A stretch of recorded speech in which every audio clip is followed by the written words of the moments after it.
Hello friends, welcome to our YouTube channel preparation with LSD. साधन और साध्य में अंतर। सबसे पहले जानते हैं साधन का मीन्स यानी कि अर्थ।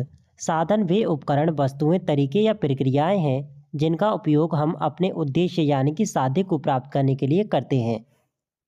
साधन की कुछ विशेषताएं निम्नलिखित हैं। पहली विशेषता है कि साधन का उपयोग एक लक्ष्य तक पहुंचने के लिए किया जाता है। दूसरी विशेषता है कि ये केवल माध्यम होते हैं, खुद लक्ष्य नहीं। तीसरी विशेषता है इनका सही उपयोग आवश्यक है, क्योंकि गलत साधन से लक्ष्य भी गलत हो सकता है। चलिए साधन को उदाहरण से समझते हैं। शिक्षा प्राप्त अगर हमें करनी है तो उसके लिए किताबें, शिक्षक, स्कूल, पेन, पेंसिल आदि इत्यादि साधन हैं। अगर हमें फसल उगाना है तो हल, बीज, पानी, खेत, किसान के औजार आदि ये साधन हैं। चलिए दोस्तों बात करते हैं साध्य की कि साध्य क्या है। एंड और गोल। साध्य का मतलब है अंतिम लक्ष्य। साध्य दोस्तों वह अंतिम लक्ष्य या उद्देश्य है जिसे प्राप्त करना हमारा उद्देश्य होता है। यह साधनों के उपयोग से हासिल किया जाता है। साध्य की विशेषताएं निम्नलिखित हैं। पहली विशेषता है कि साध्य मुख्य उद्देश्य होता है। दूसरी विशेषता है यह व्यक्ति की इच्छा, उद्देश्य या आदर्श पर निर्भर करता है। तीसरी विशेषता है सही साधन से ही साध्य को सही तरीके से प्राप्त किया जा सकता है। साध्य के उदाहरण निम्नलिखित हैं। पहला है शिक्षा प्राप्त करना। ज्ञान और चरित्र निर्माण साध्य है।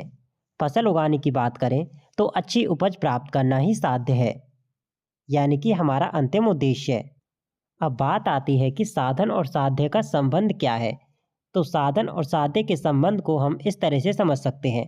पहली तरह है साधन और साध्य दोनों महत्वपूर्ण हैं। बिना साधन के साध्य तक पहुंचना असंभव है, लेकिन अगर साध्य उचित ना हो तो साधन का उपयोग व्यर्थ हो सकता है। दूसरी महत्वपूर्ण बात है साधनों की शुद्धता।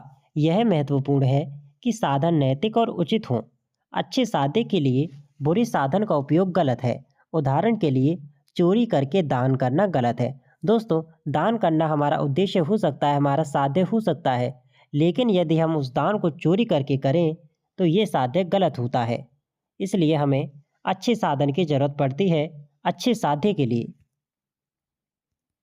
साधन और साध्य का चयन कैसे करें। लक्ष्य को ध्यान में रखकर साधन को चुने जाना चाहिए। उदाहरण के तौर पे शिक्षा प्राप्त करने के लिए मेहनत, अनुशासन और ईमानदारी आवश्यक हैं। दोस्तों, साधन और साध्य के लिए महात्मा गांधी के भी कुछ विचार हैं जो कि निम्नलिखित हैं। महात्मा गांधी ने साधन और साध्य के बीच स्पष्ट और गहरा संबंध बताया है। साधन उतने ही महत्वपूर्ण हैं जितना कि साध्य। यदि साधन शुद्ध हैं तो साध्य भी शुद्ध होगा। उनका मानना था कि गलत साधन अपनाकर सही साध्य प्राप्त नहीं किया जा सकता। चलिए दोस्तों, साधन और साध्य को और भी सरल उदाहरण से समझते हैं।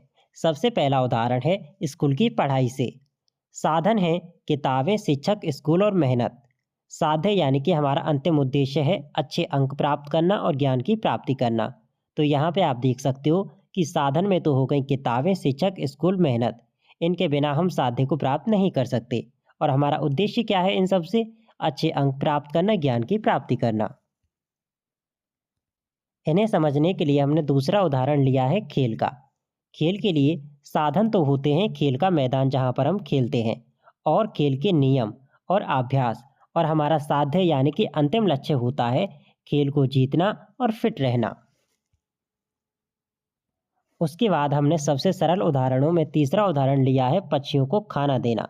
साधन है दाना, पानी, प्रेम। हम पक्षियों को दाना डालते हैं, पानी पिलाते हैं और उनसे प्रेम करते हैं। और हमारा लक्ष्य क्या होता है? इन सब चीज़ों से क्या निष्कर्ष निकलता है कि पक्षियों की मदद करना। हम उन्हें जब दाना डालते हैं, पानी पिलाते हैं, उनसे प्रेम करते हैं, तो ये क्या है? हम उनकी यानी कि पक्षियों की मदद करते हैं। ये हमारा साध्य है। अब बात आती है दोस्तों, निष्कर्ष क्या निकलता है। साधन और साध्य में गहरा संबंध है, लेकिन दोनों में अंतर करना आवश्यक है। सही साधन का चयन करके ही सही साध्य को प्राप्त किया जा सकता है। और भी अच्छी तरह से अगर हम इसे समझें तो दोस्तों, साधन वे होते हैं जिनसे हम लक्ष्य को प्राप्त करते हैं, और साध्य का मतलब होता है लक्ष्य, कि हमारा अंतिम लक्ष्य क्या है। और जब हम अपने लक्ष्य को प्राप्त करते हैं तो उसमें साधनों की महत्वपूर्ण भूमिका रहती है। दोस्तों आशा करते हैं कि आपको यह वीडियो पसंद आई होगी। अगर आपको यह वीडियो पसंद आई हो तो आप हमारे YouTube channel preparation with LSD को सब्सक्राइब कर सकते हैं और इस वीडियो को लाइक कर सकते हैं। चलिए दोस्तों, मिलते हैं फिर किसी नेक्स्ट वीडियो में। अगर आपकी कोई राय हो, आपके कोई सवाल हो तो कमेंट बॉक्स में कमेंट करें।